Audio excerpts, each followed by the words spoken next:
Husband হঠাৎ করে কিছু সারপ্রাইজ দিলে খুব খুশি হয়, তাই না বলো? আমিও খুব খুশি হয়েছিলাম এই গিফটটা পেয়ে।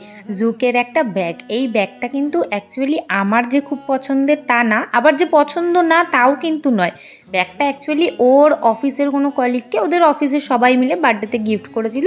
তো সেদিনই আমাকেও ফটোটা দেখিয়েছিল যে ব্যাগটা সুন্দর না। তো আমি বলেছিলাম হ্যাঁ খুবই সুন্দর।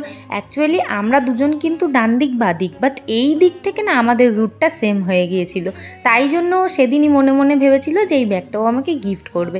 আমার লাগেও এরকম একটু বড় স্পেসওয়ালা ব্যাগ, আর আমি খুব পছন্দও করি একটু স্পেস দেওয়া ব্যাগগুলো, আর এরকম একটু টোট ব্যাগ টাইপস যে ব্যাগগুলো, এগুলো আমার খুব পছন্দ।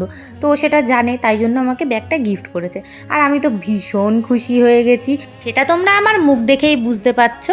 আর এই ব্যাগটা যদি তোমাদের পছন্দ হয়ে থাকে তোমরাও কিন্তু কিনতে পারো জুক থেকে। জুকের একটা ব্যাগ, এটা সামথিং 1300-1400 এরকম দাম নিয়েছে।